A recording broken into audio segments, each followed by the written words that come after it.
आगे देखते हैं क्वेश्चन नंबर 58 में, निम्नलिखित में से किसने अखिल भारतीय हरिजन सेवक संघ की स्थापना 1932 में की? तो महात्मा गांधी ने।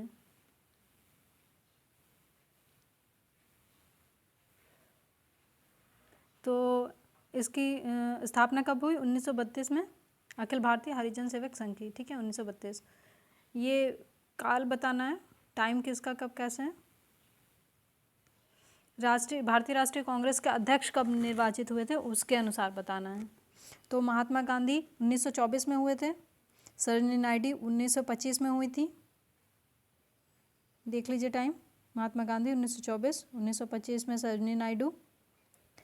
जवाहरलाल नेहरू 1929 में हुए थे और 1936 में हुए थे। फिर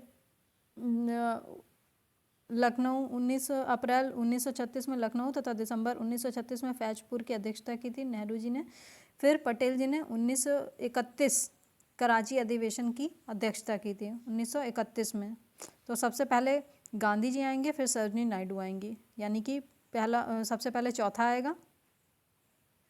एक सेकेंड, महात्मा गांधी 1924, ठीक है, महात्मा गांधी सबसे पहले आएंगे, फिर सरोजिनी नायडू आएंगी। देख लीजिए ये वाला सही हो जाता है। अगला है भारतीय राष्ट्रीय कांग्रेस के 1924 के अधिवेशन में महात्मा गांधी मात्र एक बार उन्होंने अध्यक्षता की थी। अधिवेशन कहाँ हुआ है पूछा है, बेलगाम में। ठीक है, ये हमने देखा अभी प्रीवियस में भी था। भारतीय राष्ट्रीय कांग्रेस की एकमात्र अधिवेशन जिसकी अध्यक्षता महात्मा गांधी ने की, बेलगांव 1924। ठीक है, रिपीटेड क्वेश्चन।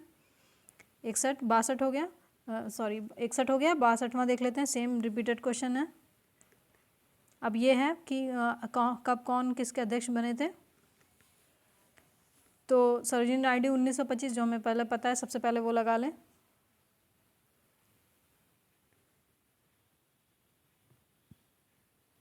और देख लेते हैं इसके अलावा अमृतसर नेहरू जी 1919 में, मोतीलाल नेहरू। फिर उसके बाद डॉक्टर राजेंद्र प्रसाद 1934 में बम्बई में, और फिर अब्दुल कलाम आज़ाद रामगढ़ 1940 में। जिनका याद होना चाहिए उनमें से दो, ऊपर के दो हैं वो इम्पॉर्टेंट हैं। ठीक है, नीचे वाले भी याद होने चाहिए, अच्छी बात है जिन्हें याद है। तो एक बार फिर से देख लें, मोतीलाल नेहरू 1919, सरोजिनी नायडू 1925, डॉक्टर राजेंद्र प्रसाद 1934 बम्बई, और अबुल कलाम आज़ाद रामगढ़ 1940। ये एक और सूची है, ये जगह का नाम दिया है और वर्ष का नाम दिया है। तो एक तो ये है कानपुर वाला ही, ठीक है, सबसे इजी यही है। लखनऊ का 1916 है, मेरठ का शायद 1905 है, एक बार देख लेते हैं। 1946 है मेरठ का, और बनारस का 1905 है। ठीक है, मेरठ का 1946 है, कानपुर का 1925 है, लखनऊ 1916 है, बनारस का 1905 है। निम्नलिखित में से किस भारतीय राष्ट्रीय कांग्रेस के अधिवेशन में जवाहरलाल नेहरू ने समाजवाद को भारत की समस्याओं को हल करने की कुंजी बताया? लखनऊ 1936 में के कांग्रेस के लखनऊ अधिवेशन में जवाहरलाल नेहरू ने समाजवाद को भारत की समस्याओं को हल करने की कुंजी बताया। उन्होंने कहा था, मैं समाजवाद के अलावा कोई दूसरा रास्ता नहीं देखता जो भारत के लोगों को गरीबी, बेकारी और गुलामी से मुक्ति दिला सके। क्वेश्चन नंबर 66, 1938 के भारतीय राष्ट्रीय कांग्रेस के हरिपुरा अधिवेशन की अध्यक्षता सुभाष चंद्र बोस। एक्सप्लेनेशन देख लीजिए। कांग्रेस का 51वां अधिवेशन 1938 में गुजरात के हरिपुर में संपन्न हुआ। इस अधिवेशन की अध्यक्षता सुभाष चंद्र बोस। इधर अधिवेशन में राष्ट्रीय नियोजन समिति का गठन किया गया। क्वेश्चन आएगा कि राष्ट्रीय नियोजन समिति का गठन किस अधिवेशन के दौरान हुआ था? तो हरिपुरा अधिवेशन। तथा पंडित जवाहरलाल नेहरू को इसका अध्यक्ष बनाया गया। डॉक्टर राजेंद्र प्रसाद को 1934 के कांग्रेस अध्यक्ष चुना गया। आगे चलकर 1940 से 46 तक अबुल कलाम आज़ाद कांग्रेस के अध्यक्ष रहे, जबकि कृपलानी जी, JB कृपलानी 1946 के मेरठ कांग्रेस अधिवेशन में अध्यक्ष निर्वाचित किया गया था इन्हें। आगे देखते हैं क्वेश्चन नंबर 67। 1938 के लिए भारतीय राष्ट्रीय कांग्रेस का अध्यक्ष सुभाष चंद्र बोस, इनमें से कौन सबसे कम आयु में भारतीय राष्ट्रीय कांग्रेस का अध्यक्ष बनने वाला व्यक्ति था? तो वो थे अबुल कलाम आज़ाद। मौलाना अबुल कलाम आज़ाद वर्ष 1923 में दिल्ली में आयोजित भारतीय राष्ट्रीय कांग्रेस के अधिवेशन सत्र में अध्यक्ष बनाए गए। वह भारतीय राष्ट्रीय कांग्रेस का अध्यक्ष पद ग्रहण करने वाले सबसे कम उम्र के व्यक्ति थे। अबुल कलाम कब से इनका टाइमिंग कितना है? 40 से 46। लगातार 6 वर्षों तक भारतीय राष्ट्रीय कांग्रेस के अध्यक्ष थे। आज़ादी के पूर्व यह सबसे लंबा कार्यकाल था। जवाहरलाल नेहरू ने 1929 में कांग्रेस के लाहौर अधिवेशन की अध्यक्षता की थी। आनंद मोहन बोस जो थे उन्होंने 1898 में कांग्रेस के मद्रास अधिवेशन, कहाँ के मद्रास अधिवेशन के अध्यक्षता की थी, जबकि भूपेंद्र नाथ बोस ने 1914 में कांग्रेस के मद्रास अधिवेशन की अध्यक्षता की थी। ये अधिवेशन है और उनके अध्यक्ष हैं, देख लेते हैं। इन्हें कानपुर से कर दिया, सुभाष चंद्र बोस, हरिपुरा। डी का पहला कोई है? डी का पहला है। सी का दूसरा, सी का दूसरा, आपका आंसर निकल आया, ठीक है। ए का तीसरा कर दीजिए। अंसारी जी कहाँ? मद्रास, और पुरुषोत्तम दास टंडन नासिक। अंसारी जी तीसरा मद्रास और पुरुषोत्तम दास टंडन नासिक। क्वेश्चन नंबर 69 हो गया। 70 देख लेते हैं।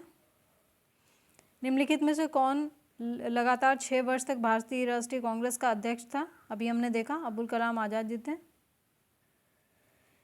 अबुल कलाम आज़ाद 1940 से 46 तक लगातार 6 वर्षों तक भारतीय राष्ट्रीय कांग्रेस के अध्यक्ष थे। आज़ादी की पूर्व यह सबसे लंबा कार्यकाल था। आज़ादी के बाद लंबे कार्यकाल वाले अध्यक्ष इस प्रकार थे। तो इंदिरा गांधी का 78 से 84, राजीव गांधी का 85 से 91, सोनिया गांधी का 1998 से 2017 तक सबसे लंबा, तथा वर्तमान 2019 से वर्तमान तक, यानी कि 2016। आगे देखते हैं। जब भारत, एक सेकंड रुक जाइए, भारतीय राष्ट्रीय कांग्रेस के अध्यक्ष पूछा था, अच्छा देख लीजिएगा कौन है, अभी वर्तमान में कौन है। जब भारत स्वतंत्र हुआ उस समय कांग्रेस का अध्यक्ष कौन थे? जेबी कृपलानी। जब भारत स्वतंत्र हुआ उस समय कांग्रेस के अध्यक्ष जेबी कृपलानी थे। उन्हें कांग्रेस के 54वें अधिवेशन यानी कि 1946 में जब मेरठ में हुआ था के लिए चुना गया, तथा वे आज़ादी के समय भी अध्यक्ष रहे। कांग्रेस के 55वें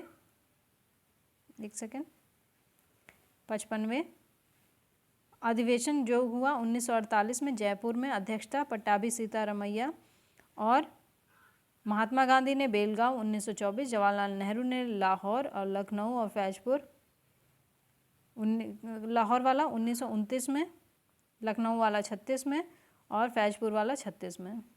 जो लखनऊ वाला था वो अप्रैल में हुआ था, 1936 अप्रैल में, और फैजपुर वाला दिसंबर 1936 को हुआ था। यानी लखनऊ वाला पहले हुआ था और फैजपुर वाला मंथ के एंड में, साल के अंत में, दिसंबर में। तथा सरदार पटेल ने कराची अधिवेशन कब हुआ था? 1931 की अध्यक्षता की थी। अगला है 72 क्वेश्चन। भारत के विभाजन के समय भारतीय राष्ट्रीय कांग्रेस का अध्यक्ष कौन था? जेबी कृपलानी, अभी देखा था हमने। जनगण मन पहली बार किस अवसर पर गाया गया था? तो ये 1911 में गाया गया था, जो उसका अधिवेशन हुआ था भारतीय राष्ट्रीय कांग्रेस का। रविन्द्रनाथ टैगोर द्वारा मूल रूप से बांग्ला में रचित और संगीतबद्ध जनगण मन के हिंदी संस्करण को संविधान सभा ने भारत के राष्ट्रगान के रूप में 24 जनवरी 1950 को अपनाया था। यह सर्वप्रथम दिसंबर 1911 में भारतीय राष्ट्रीय कांग्रेस के कलकत्ता अधिवेशन में गाया गया था, ठीक है, कलकत्ता। आगे भारतीय राष्ट्रीय कांग्रेस का अंतिम अधिवेशन जिसमें बाल गंगाधर तिलक ने भाग लिया था, तो वो 1919 का अमृतसर था। इन्होंने मॉन्टेग्यू चेम्सफोर्ड सुधारों के तहत होने वाले विधायिका के चुनाव के बहिष्कार करने की महात्मा गांधी की नीति का विरोध किया था। तिलक ने उत्तरदायी सहयोग रिस्पॉन्सिव कॉपरेशन की नीति को अपनाने की सलाह दी थी। उत्तरदायी सहयोग। और 1 अगस्त 1920 को इनका देहांत हो गया था, लाठीचार्ज वगैरह जो हुआ था उसमें। ये वाला चैप्टर यहाँ पे कंप्लीट हो गया है। इसके बाद नेक्स्ट चैप्टर पड़ेगा कि कांग्रेस में गर्म दल और नरम दल।